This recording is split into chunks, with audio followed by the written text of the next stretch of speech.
Hi, I'm Mr. Springel, and welcome to my series of labs that I'm calling Global Climate Decimation. Global warming sounds too friendly. Climate change, a little too nebulous. So I'm suggesting a new term for what we're experiencing, which most of us believe to be pretty detrimental to our long-term future. This global warming caused primarily by human impact on our environment, namely burning of fossil fuels producing carbon dioxide. So this series will lead into a series of experiments and labs that will introduce students to the topic of sustainable and renewable energy sources. But to just throw that in without starting out addressing global warming,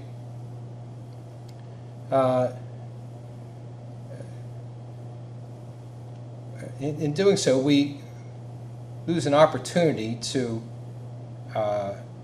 explain the reason why so many of our leaders now are trying to encourage our economy to shift to sustainable and renewable energy sources. Most students don't know much about our atmosphere, or they've heard the term global warming, but they don't know much about what our atmosphere is made of. They think a large percentage of it is carbon dioxide. They also associate global warming with ozone depletion, and the two are not really associated to the best of my knowledge. So I thought it might be fun and constructive to introduce students to carbon dioxide, which of course in its gaseous state is a colorless, odorless gas. However, it's very interesting solid.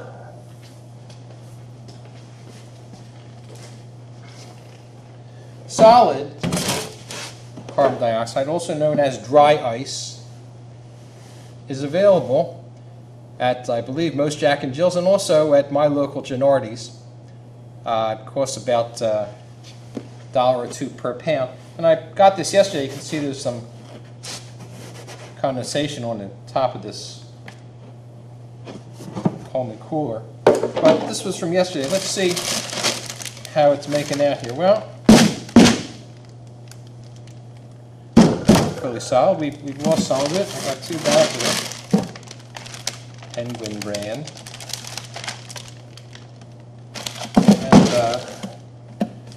The inside of this cooler is cold. As you should know, dry ice can be dangerous. If you touch it for any length of time, it can freeze your skin. It also has a pretty unique property. It does not turn into a liquid as its temperature is raised. It goes straight into a gaseous form known, as you probably know, as sublimation. So let's play around with this stuff a little bit. I'll try not to destroy anything here. Let's see what we got now. This is my first real go-round with this stuff.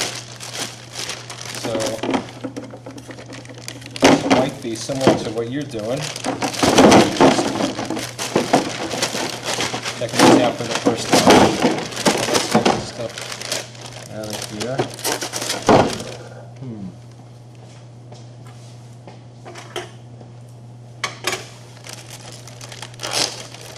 Stuck in the bottom of the bag here.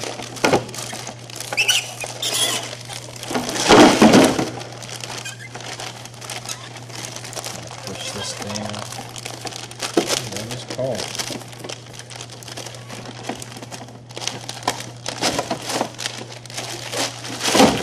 There we go.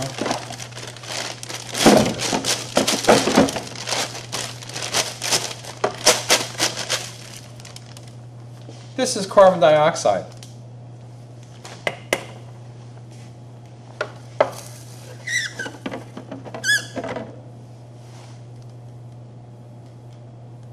No dripping.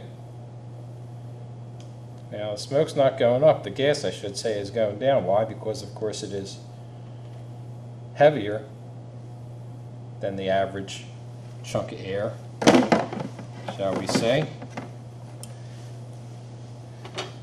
Now the challenge is to get this in a small little piece so we can put it in these Erlenmeyer flasks of water. Should get a bit more of a reaction. So I thought we'd use this as a funnel, but we got to get smaller pieces. So let's break out the trusty hammer here.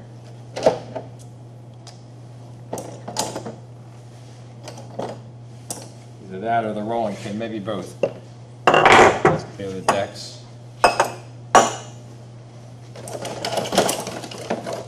And, oh, hey, what do you know? Here's a chisel. So let's try to chisel some of this dry ice into smaller chunks. There we go.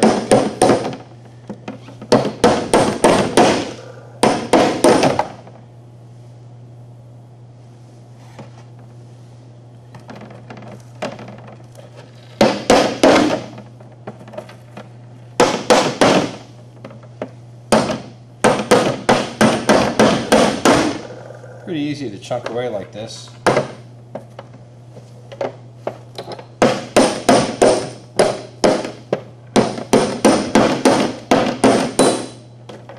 Should be wearing goggles in case some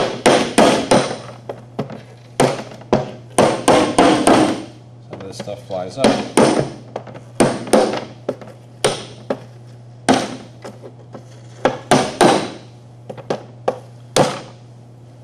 Okay, well, we got a bunch of pieces here. We can probably just tongue away at them.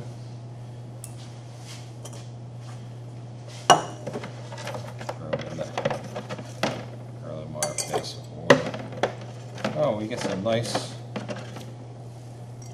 smoky action here.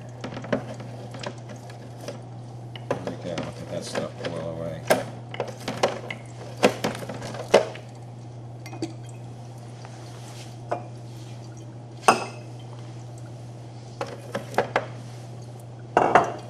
It's cold? Nah, not really cold. The warmer the water, the more vociferous the reaction, shall we say. Let's fit in there. There we go.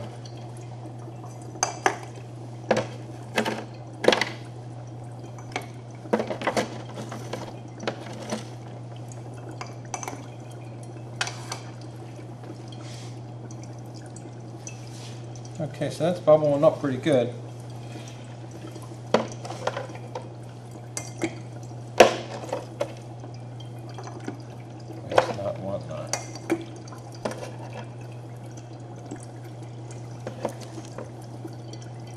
This, folks, is carbon dioxide.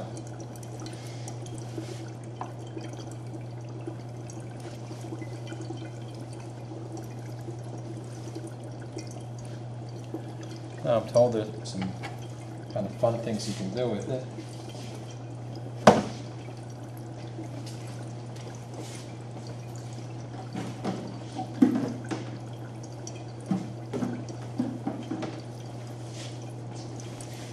Let's put some Dawn in one. See what happens. Oh, look at that.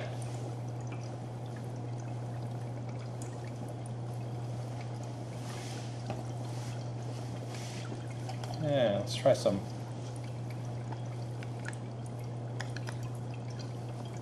bubble soap.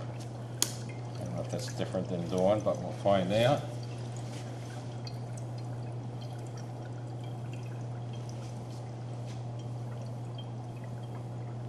That looks pretty similar, huh? Little bigger bubbles.